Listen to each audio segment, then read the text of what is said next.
करवा चौथ व्रत कथा।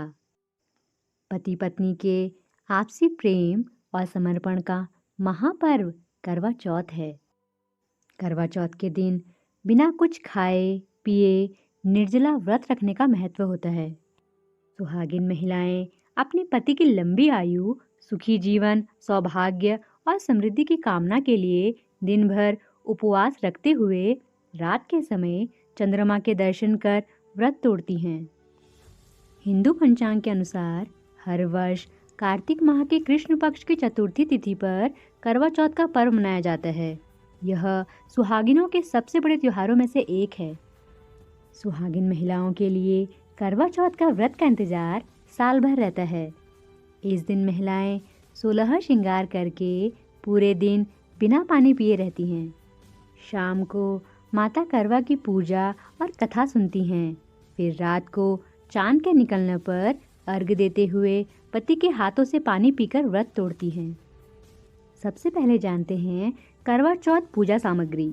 करवा चौथ का त्यौहार सुहागिन महिलाओं के लिए बहुत खास होता है, जिसमें वह 16 श्रृंगार करते हुए भगवान शिव, माता पार्वती संग करवा माता की पूजा और कथा सुनी जाती है।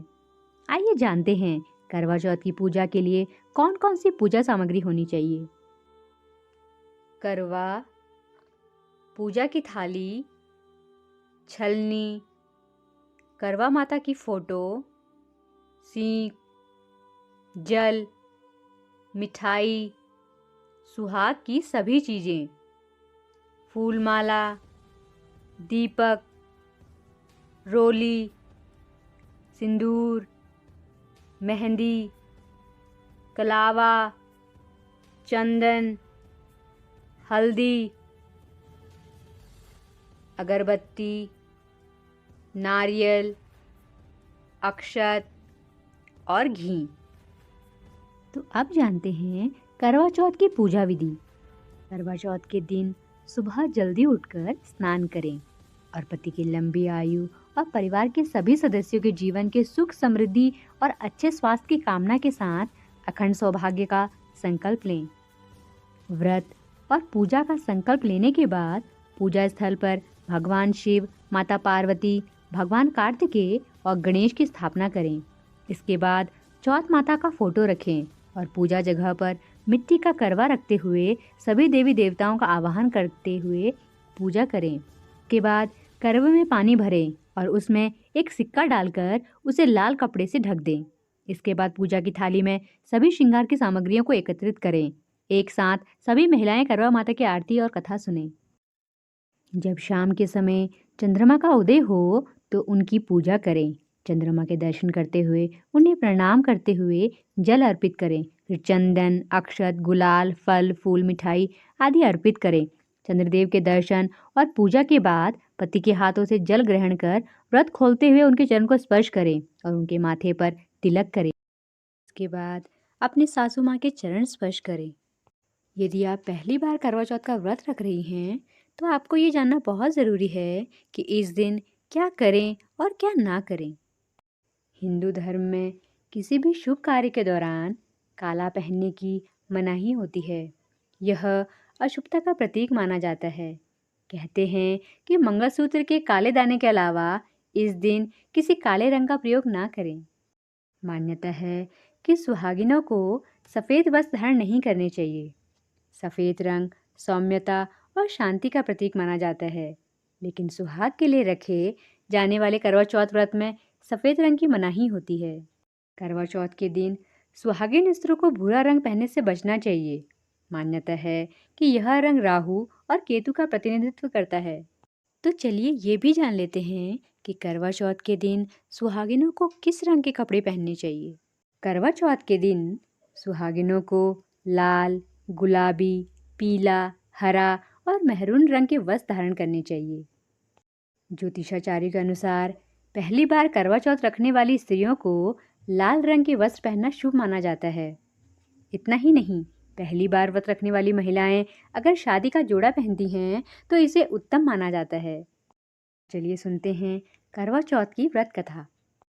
बहुत समय पहले की बात है एक साहूकार के 7 बेटे और उनकी एक बहन करवा थी। सभी सातों भाई अपनी बहन से बहुत प्यार करते थे, यहाँ तक कि वे पहले उसे खाना खिलाते और बाद में स्वयं खाते थे। एक बार उनकी बहन ससुराल से मायके आई हुई थी।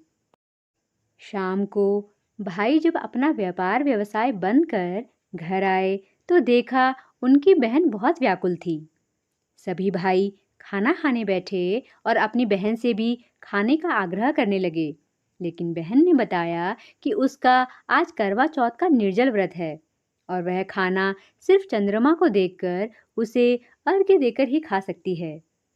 क्योंकि चंद्रमा अभी तक नहीं निकला है, इसलिए वह भूख प्यास से व्याकुल हो उठी है। सबसे छोटे भाई को अपनी बहन की ये हालत देखी नहीं जाती और वह दूर पीपल के पेड़ पर एक दीपक जलाकर चलने की ओट में रख देता है। दूर से देखने पर वह ऐसा प्रतीत होता है कि जैसे चतुर्थी का चांद उदित हो रहा हो। इसके बाद भाई अपनी बहन को बताता है कि चांद निकल आया है, तुम उसे अर्घ देने के बाद भोजन कर सकती हो। बहन खुशी के मारे सीढ़ियों पर चढ़कर चांद को देखती है, उसे अर्घ्य देकर खाना खाने बैठ जाती है। वह पहला टुकड़ा मुंह में डालती है तो उसे छींक आ जाती है, दूसरा टुकड़ा डालती है तो उसमें बाल निकल आता है और जैसे ही तीसरा टुकड़ा मुंह में डालने की कोशिश करती है तो उसके पति की मृत्यु का समाचार उसे मिलता है। वह बौखला जाती है। उसकी भाभी उसे सच्चाई से अवगत कराती है कि उसके साथ ऐसा क्यों हुआ। करवा चौथ का व्रत गलत तरीके से टूटने के कारण देवता उससे नाराज हो गए और उन्होंने ऐसा किया है। सच्चाई जानने के बाद करवा निश्चय करती है कि वह अपने पति का अंतिम संस्कार नहीं होने देगी और अपने सतीत्व से उन्हें पुनः जीवन दिलाकर रहेगी। वह पूरे 1 साल तक अपने पति के शव के पास बैठी रहती है, उसकी देखभाल करती है, उसके ऊपर उगने वाली सुई नुमा घास को वह एकत्रित करती जाती है। 1 साल बाद फिर करवा चौथ का दिन आता है। उसकी सभी भाभियाँ करवा चौथ का व्रत रखती हैं। जब भाभियाँ उससे आशीर्वाद लेने आती हैं तो वह प्रत्येक भाभी से यम सुई ले लो, पिय सुई दे दो, मुझे भी अपनी जैसी सुहागिन बना दो, ऐसा आग्रह करती है। लेकिन हर बार भाभी उसे अगली भाभी से आग्रह करने को कहकर चली जाती हैं। इस प्रकार जब छठे नंबर की भाभी आती है तो करवा उससे भी यही बात दोहराती है। यह भाभी उसे बताती है क्योंकि सबसे छोटे भाई की वजह से उसका व्रत टूटा था, अतः उसकी पत्नी में ही शक्ति है कि वह तुम्हारे पति को दोबारा जीवित कर सकती है। इसलिए जब वह आए तो तुम उसे पकड़ लेना और जब तक वह तुम्हारे पति को जिंदा ना कर दे उसे नहीं छोड़ना, ऐसा कहकर वह चली जाती है। सबसे अंत में छोटी भाभी आती है। करवा उनसे भी सुहागिन बनने का आग्रह करती है, लेकिन वह टाल मटोली करने लगती हैं। इसे देखकर करवा उन्हें जोर से पकड़ लेती हैं और अपने सुहाग को जिंदा करने के लिए कहती हैं।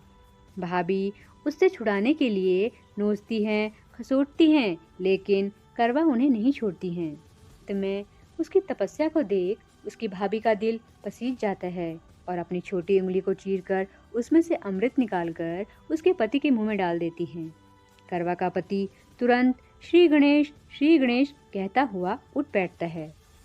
इस प्रकार प्रभु कृपा से उसकी छोटी भाभी के माध्यम से करवों को अपना सुहाग वापस मिल जाता है। हे श्री गणेश, माँ गौरी, जिस प्रकार करवा को चिर सुहाग का वरदान आपसे मिला है, वैसा ही सब सुहागिनों को मिले।